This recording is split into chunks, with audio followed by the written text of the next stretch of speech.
Hey, there's no shame in trying things that people ain't never tried before. Alright, boys, today we're talking not necessarily about creativity, but about long-term projects. Life today is very fast, very narrow, very vapid, very shortcut oriented, and it's hard to see or influence the bigger picture. Life without long-term projects or developing skills is a series of flashes in the pan, moving from one to the next, strangling each for any reason to live. It's miserable and empty, because if you're doing it or need to, you're miserable and empty. And that's why movements are so attractive, alluring. Throw away your power and individuality for collective individuality and to be expended. But we're not talking about that today. Boys, we aren't shitting on that today. This is a happy video. God darn it, this is a happy video. We're going to teach you. This friendless, unsuccessful internet boy will teach you how to be less unsuccessful and friendless. And maybe even save your soul. But that's for the next video.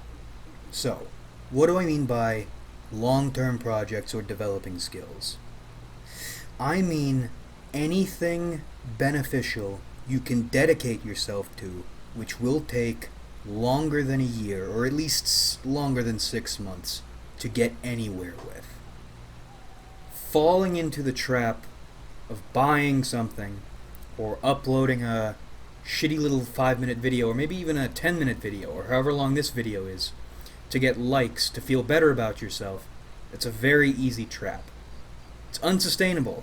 It'll get you nowhere, depending on how seriously you're taking it or why you're doing it. A beneficial long-term project, an easy one, an accessible one, not necessarily a salable one, but a good one I recommend everybody get involved with. Lifting. Seeing gains takes a long time with lifting. I mean, you'll get a lot of small gains while you're starting, but the big numbers, looking really shredded and shit, big size, takes years. You don't see it overnight, and that's why it's important. Because as long as you're doing it, even if you're doing it poorly, as long as you're doing it consistently, you will get somewhere eventually, and you will be the better for it. What I'm getting at, you're not just training your body, you're not just building muscle, you're training your mind and your habits. You're training yourself not to jump on small trains. You're training yourself to ignore flashes in the pan because they're worthless, they're harmful, they're leeching you, they aren't helping you. And if you know that if you consistently work on something, bettering yourself, you'll get farther because you know those gains will come. And you know the knee-jerk reactionary shit won't. It won't take you anywhere. It's not even discipline. It's patience, consistency, and faith. Fuck discipline. This feels good, it'll take a while to get you somewhere, and you will get somewhere for it. You don't have to force yourself. You just need to trust it and be consistent with it. Now, while I recommend everybody lift, I don't recommend lifting be your primary long-term project / skill. Maybe it's the thing that gets you into your project or skill, but not your primary one, because it isn't salable. Unless you're really lifting hard, boys, but I don't think many of us will get there. Maybe we could, and if we could, I wouldn't want to be a professional lifter personally. However, it should be the thing to get you into that habit, that trust, and that faith. Then you jump into your main project or skill. For me, writing. Writing stories, writing books, creating stories I can sell, honing a skill I can feed myself and my family on. If you can make a living off it, make it a career, or improve life with it, that's worth investing in. That's a producer hobby. Writing is a producer hobby. Maybe welding is a producer hobby. Model train sets, probably not a producer hobby. Building PCs, unless you're turning it into a business, probably not a producer hobby. If you're pulling cash out of pocket for it, not really developing anything, not improving your life, not making money, not making a career, it's probably not worth investing in. Think skill and career when you're picking this one, boys. But, back to writing. Writing a book takes a long time. It takes a lot of work. You don't write a book overnight, and it's intimidating the entire time. Because you don't know if what you're doing will pay off. Like lifting, you have to trust that it will. And it is a skill, so while you're working, you're always improving yourself. And even if it's hard some days, I have bad days where I think my work is garbage. I think it's going nowhere. I think I'm unfit and incapable of writing anything.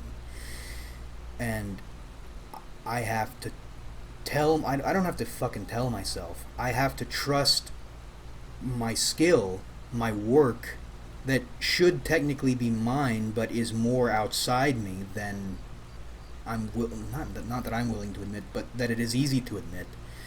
And I have to do it. And I do. Even on those bad days. I'll sit down and I'll say, I'm not going to write today. Today's a bad day, I'm not going to do it. And I'll just be dicking around, and the void will start messing with me, and I'll feel awful. And as this is happening, I'll get an idea for my story, and I'll just kind of open it and look at it, and then I'll start writing. And even if I don't write much, I've written something, and I ended up writing on a day I didn't think I'd write. I ended up creating something potentially valuable and improving myself, my skill, and definitely my future. When I otherwise, if I didn't have this, if I didn't do this, I wouldn't.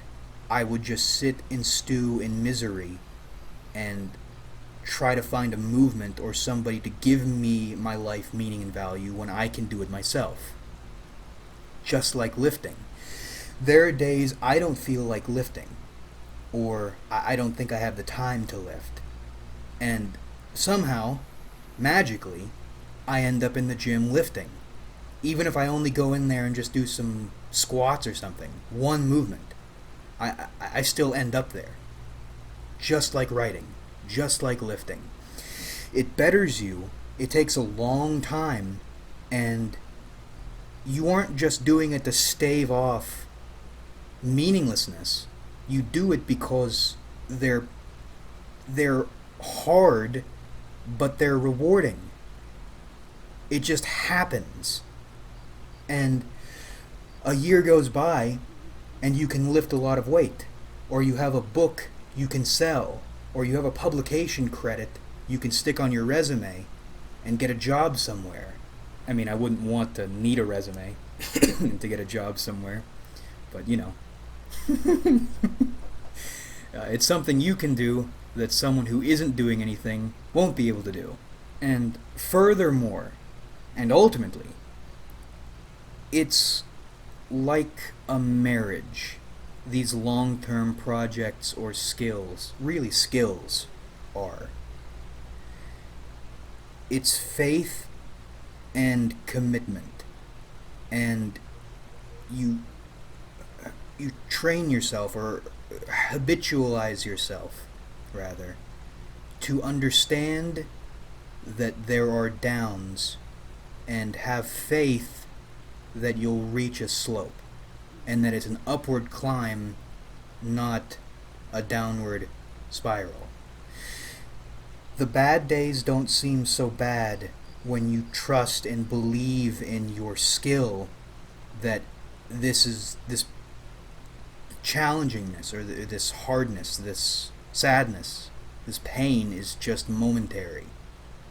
And in the bigger picture, it'll pay out. You'll pay out. It'll pay out. I joked about being friendless and unsuccessful earlier.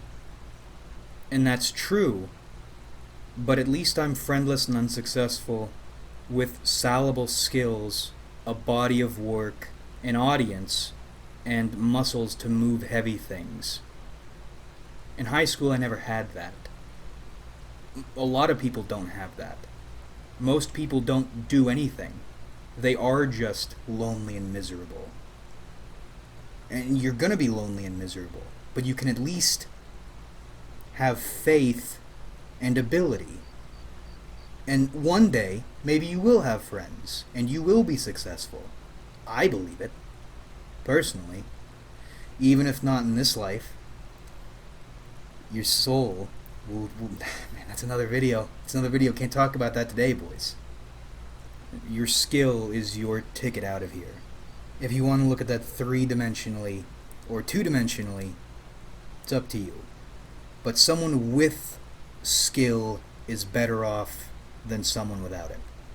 And as for your choosing your own skill, you already know your skill. You have an inkling of it. Try it. Develop it. Turn it into something you can turn into something else. You already know what it is. That's some righteousness shit. You already have it. Just sprout it and develop it. Alright, boys, in summary, long-term skills / projects train you not to focus on the small picture, not to be super reactionary and empty and vapid, but to look at the bigger picture, to have faith, and to work consistently. They help you feel better emotionally. They improve you physically, economically, and socially, and they satisfy your reasons to live. Commitment keeps you climbing higher and not worrying so much about the fall. Because with skill, there isn't a fall. They're just bumps on the way up. And when you're picking a skill or a hobby or a project, you already know what your skill is. Do that and ensure it's producing for you, not costing you. But let me know down in the comments, do you already have a skill? How's it working out for you? If you don't, what do you think yours is? How could you act on it? Whatever. Let's talk skills and projects in the comments. Boys, but that about rippity wraps this one up. I hope you enjoyed watching, because I certainly enjoyed making it. This video is almost not as positive. I've been watching a lot of Tim Pool and Jim lately, and those two fuckers are really good at turning you off anime God's path. I mean, I like Jim, I don't like Tim as much, and I still listen to both of them, but they focus on the pan flashes. Maybe this is like a 20 or 30 year pan flash, but I don't think this is an ultimate pan flash. Like if you enjoyed, because that helps me out a lot. Subscribe if you haven't, because we do this shit sometimes, and comment your thoughts, because I love hearing from you. I actually asked you questions this time. Holy guacamole, I don't have to ask you any questions here. But thanks again for watching, everybody, really. We have a lot of fun on this channel, so much fun. In fact, I got some... I'm on some coffee shit recently. I stopped buying flat white coffee because, oh my god, that shit is expensive, and I didn't realize how milky it was, and I was feeling really tired after drinking it a couple times, and I realized it's because I was fucking drinking whole milk, and I was unironically getting soyed up. I stopped, and it only took I only drank like 4 cups of that shit over a week, and that entire week I was exhausted. stopped drinking it for a week, and I'm back on my game pretty well. So that's, oh god, take a big old soyed up cup of coffee and just fucking pump it full of estrogen. And that's how much fun we have on this channel. Stick some fun in there too. And that's how much fun we have on this channel. And I look forward to doing this with you guys again in the future.